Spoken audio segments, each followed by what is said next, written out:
Hey, what's up, guys? GoReacts back with another one. So recently I've been watching a lot of Rich Cooper clips. And if you don't know who Rich Cooper is a YouTuber who is becoming pretty popular in the Red Pill community. He has a book called The Unplugged Alpha out on Amazon now. And he's got a couple of different channels on YouTube. He's got Entrepreneurs in Cars and Rich Cooper Clips. And I've just been watching a ton of his clips. He's an interesting dude. I agree with some of the things he says, disagree with some of the things he says. But I saw this video this morning. This popped up in my feed due to the YouTube algorithm. I've been watching a lot of stuff like this. And it says ex-wife was putting arsenic in my protein powder. I was like, yo, I have to watch that. So let's check this out and see what this video is about. It was also in 2014 that I started to work out. A little inspiration from my son. I used to be fairly hefty. I used to be 240, 245. Mm-hmm. So I started working out in the spring of 2014, switched from Coke to Diet Coke. I wasn't doing anything intensive. I wasn't running. I was lifting weights 3 days a week. But I started losing 35 pounds in less than 6 weeks. Then it was 40. Then it was 45. And I'm like, wow, this working out and switching to Diet Coke really works. Well, then I started to have some symptoms of tingling in my fingers, tingling in my toes, pain in my neck, intestinal issues, and the weight just kept melting off, and there was no increased stress yet in the marriage, so I can't attribute it to anxiety from stress on the home front. But I would ultimately discover that that's when I believe okay, I want to stop the video here. Was putting arsenic without knowing this guy's situation. It would take me a couple deeply, years to figure that out. I kind of wanted to take a stab at what I think happened here. I wrote a YouTube comment, and it goes like this. Here's another take. She resented him for losing weight. She probably had a thing for chubby males. It's also why it's hard for me to say all women like six-pack abs and a slender, healthy build, because it simply isn't true. The whole six-pack abs, trap, tall build is something that is marketed to people, but people on an individual level are all different. The key to unlocking someone sexually is finding out what makes them tick. Almost everybody has a weird kink or fetish. Now, I'm not excusing this woman's behavior at all. What I'm saying is this woman possibly had a kink or a fetish or a thing with overweight, chubby guys, right? This is why we talk about fetishes and kinks a lot on this channel when it comes to relationships, and not just to be a weirdo, but because that's truly the key to understanding how a person ticks, how a person operates, right? This is why in the FBI, they're always trying to look into sexual history, right, with people. Because everybody has a different kind of fetish or thing that they're into. And see, this is why I don't love these videos online that go and generalize women and say, you know, women like the guys with the six-pack abs and this and that, right? And I'm not saying to go out there and gain 200 pounds. That's not what I'm saying. What I'm saying is everybody operates differently. And you just by looking at somebody, you can't tell what they're going to like or what they're going to respond to. I mean, we would like to think so, but it's not always the case. Science tells us we should be able to analyze this, but it's not always the case. The symptoms and the weight loss with some blood work got so bad that I had elevated white blood cell counts. I had liver enzymes that were significantly off. I had another enzyme called creatine phosphokinase that is, normally elevated with a heart attack, a stroke, or a brain injury, or crushing muscle injury. Mm-hmm. That was significantly elevated, and they took them a few years to figure out actually what was happening. But I was evaluated for early onset of ALS, Parkinson's, leukemia, and so I'm going through all sorts of health issues. Damn, this motherfucker had every disease known to man. This nigga had AIDS, tumors, lung cancer, heart disease, Asperger's. This nigga had fucking everything. Holy shit. And it was at that same time that her mother got involved in the game. What was she trying to do with you? I mean, she was trying to kill you? Yeah, I believe she was trying to kill me. And I don't know, people say, why is she not in jail? Well, by the time I discovered this, I'd been bounced out of the house and we had been separated for a year. And so I no longer had access to the protein powder. But she would religiously pull that protein powder out of the cupboard when I was still in the home and accuse me of putting something in there. She'd pull it out and she'd want to read the label to me again. I'm like, it's 100% whey protein. I'm not going through this again. It's like, you're putting something in your protein powder. She So was again, accusing you of what, putting something in it to lose the weight and gain the muscle, beyond like drug, the protein? drugs or whatever, because that's when the accusations of drugs started to begin, because I was getting thin and that only fueled her infidelity piece, and also with her mother, because it's like, you're working out, you've lost 45 pounds now, We got looking a good. we got a couple of comments here from some of my Sure. regular viewers. Like we got a guy here saying, her SMV was lowering, meaning her sexual marketplace value was lower than yours. Yeah. She was thinking yours was higher and you were going to move on. This sentiment is probably accurate. And I like the term sexual market value. I'm going to explain why. The market is a representation of what reality is. It isn't actually reality. It's a representation, generally speaking, of what reality is, right? This is why corporations spend billions of dollars a year in market research, doing focus groups, doing surveys, etc. The reason for this is they have to gauge what it is people desire on a general consensus level, right? So yes, this guy's market value probably goes up, generally speaking, when he exercises, gets into shape, etc. His wife could have been perturbed at the fact that he was getting a higher market value by conforming to that standard, right? This is probably true too. But I still think that the woman could have looked at him spitefully because this was not the man that she bargained for, right? She was dating a guy who was 240 something pounds, right? A chubby, heavyset guy, right? For the most part, right? At 240, depending on what your height is, doesn't necessarily make you, but you could definitely be bigger at like 240, 250, right? Depending on what this guy's height was, right? It's funny, and this is generally speaking, how differently men and women are hardwired. Their thinking is almost reversed, right? For a man, right? And this might even contradict what I just said, but here it goes.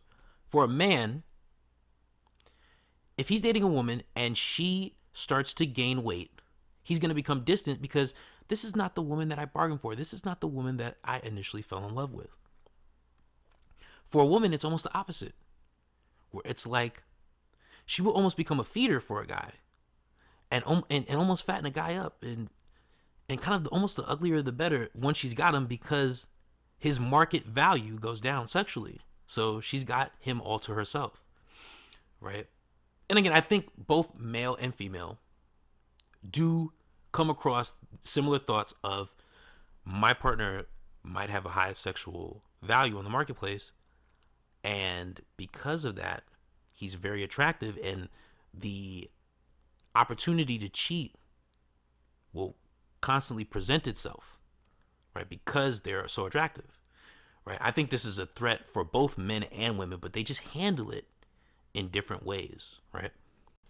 But again, not straying too far from my original point that on an individual level, people are into all different kind of shit. So it's hard to generally talk about these things because people are into all different kinds of stuff. Right? I have this article here about women who are into heavyset men, and I wanted to take a look at it. So let's take a look. This is on Yahoo Finance, but I think you can also find this on fatherly.com. 5 scientific reasons why women love fat guys. I'm not going to go through the whole article, but I'm going to go through pieces that I thought were really interesting. Let's start with this section. Hot fat guys are a product of evolution. Those who could store fat easily had an evolutionary advantage in the harsh environment of early hunters and gatherers. I do not know how to say that person's name. Garabed? I don't know how to say last name. Of the Baylor College of Medicine wrote in 2006. This ability to store surplus fat from the least possible amount of food intake may have made the difference between life and death. Indeed, in early human history, weight was a status symbol. It meant that you had the resources to survive and share with a spouse. Although modern women are more likely to be attracted to money than food, old habits die hard. It's possible, I don't know how to say that name, writes, that traces of the instinctual attraction for fat linger, even when it doesn't come with a mansion. I want to expound on that a little bit. When I was younger, 17 to 23 age range, I used to wonder why so many beautiful girls would try to approach me on that relationship level. Why would beautiful girls hit on me? It was weird to me because I'm not the traditionally attractive guy. I'm not super tall. I don't have a lean build, and especially in those days, I was overweight. I was practically obese. I've actually gained a lot of weight over the quarantine. That's a whole different story. But even when I used to go out, right? When I used to go out to a bar and a club, I could set my watch to it. The most beautiful girl in that place was going to come up to me at some point. And I used to wonder why that was. Again, I'm not traditionally good looking or handsome or anything like that. But it seems that beautiful girls were always coming up to me. Or even, this is probably a bad example, but even in the strip club, the most beautiful stripper in the place is usually going to come up to me. Now, I know there's different motivations there, but it's just weird to me that beautiful women try to approach me. And I think this kind of explains it a little bit. Because it's almost like, and again, I don't want to be too vulgar here, but it's almost like when men see a chick with a fat ass, right? There's all this primal early man stuff that gets ignited when guys see that. They go, oh, she's healthy, she's well fed, right? She's got birthing hips, she's gonna do well with children, right? There's all these things that when men see a woman with a fat ass that get triggered in their head, right? Which is why we like that. It's more than just cushion for the pushing. There's psychological reasons as to why men tend to like that stuff.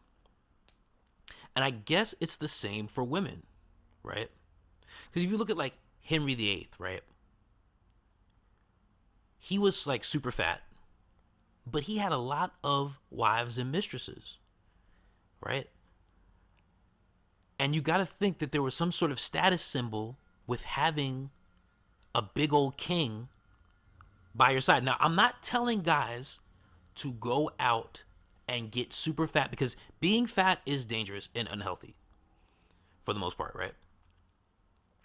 I'm not telling guys to do this. What I'm saying is that there is some sort of weird attraction. And this is not with all women, because we're not trying to generalize here, but there are some women who this is a thing for them.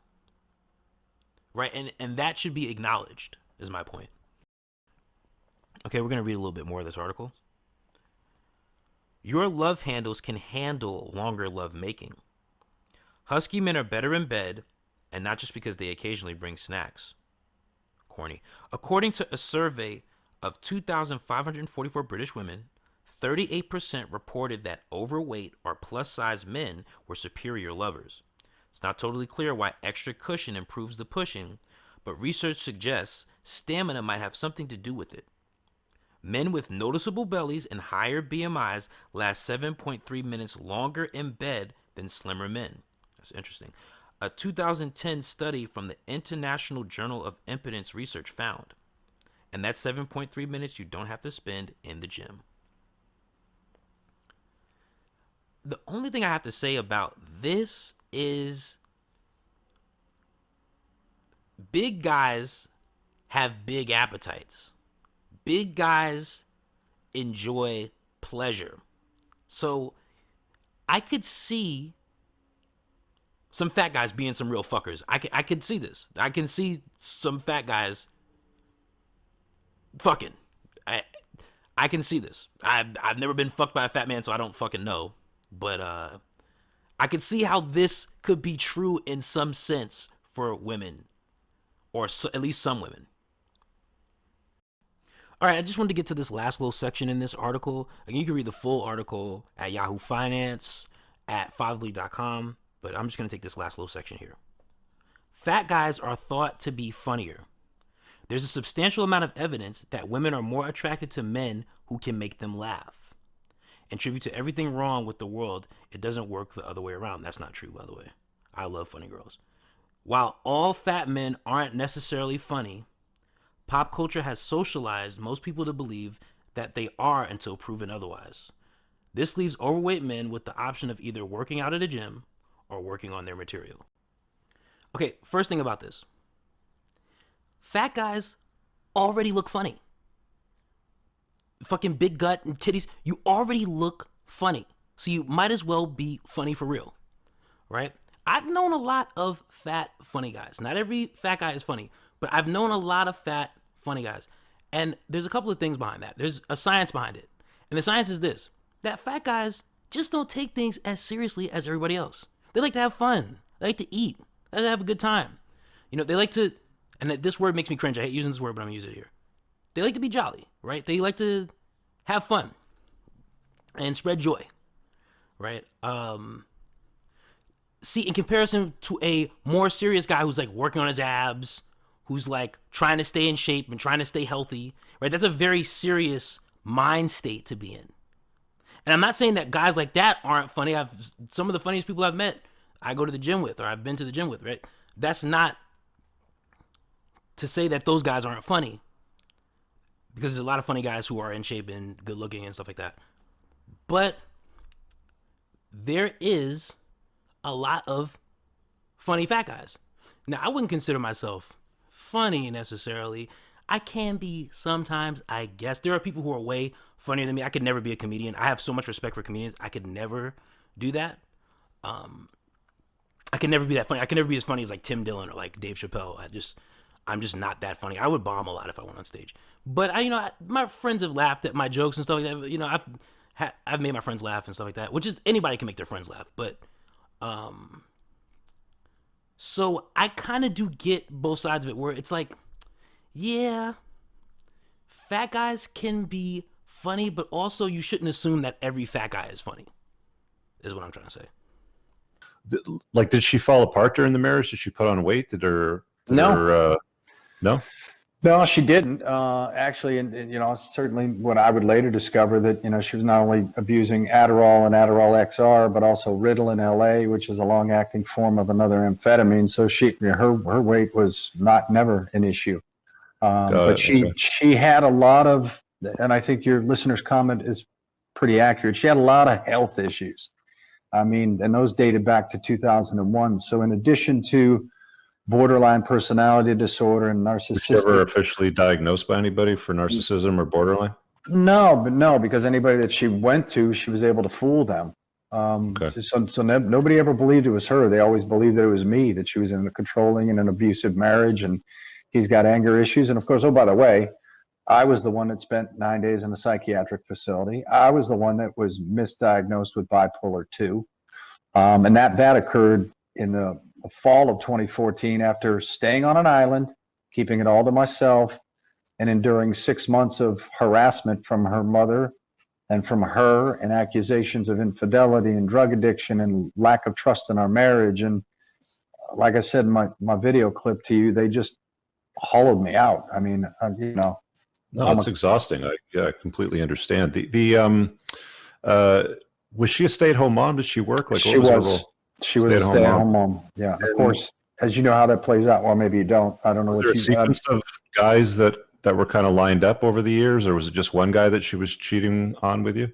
We never figured it out. You never got to the bottom of it, eh? No, because she, as we moved forward to our alimony trial, and we had phones imaged and computers imaged, and my daughter's iPad, my daughter's phone imaged, and all my stuff imaged, she restored her phone to factory settings. So she wiped her phone, and she also wiped all the computers that she had in her possession. So the only thing that she turned over to me was 14 emails, 14, Yeah. 1-4. Textbook gaslighting is what is that? Is that Absolutely. I'm laughing about that now because I also went through a domestic violence trial. After I was out of the house, she filed domestic violence charges against me, and we resided in North Carolina at the time, and North Carolina is a non-pleading state, so you can say whatever you want, and you'll get your day in court. Well, she claimed that she was afraid of me, and my daughter was afraid of me, and I was going to kill her. And so we ended up in a domestic violence court, and my smile was because my domestic violence attorney covered the mic when she was on the stand and leaned over to me, and he said, she's gaslighting you. And I said, what does that mean? He said, look it up. And sure enough, I got very well educated about gaslighting. I want to cover this last little bit in this video, and then you can go watch the rest of the video if that's what you feel inclined to do. Again, Rich Cooper, got great content. But they talk about gaslighting in this last little bit, and I just wanted to highlight this. Gaslight, the dictionary definition, means to manipulate someone by psychological means into questioning their own sanity. Also, this other definition, gaslighting is a colloquialism for a specific type of manipulation where the manipulator is successful in having the target question their own reality, memory, or perceptions. Now, ladies, you know I love you. I love the ladies, right? I don't have no problems with women. But I'm about to speak frankly and honestly here for a second, so please excuse me, right? Women, because unless they have some sort of weapon or something like that, physiologically and in a brute force sense, do not have the kind of strength that men have. They can't really go to physical war with a man. So what is a woman's means of waging war? Psychological. Women are expert in psychological warfare. They've been pulling that shit on bitches since they were in junior high school. And let me tell you something. Men are not as skilled. They will beat you with experience.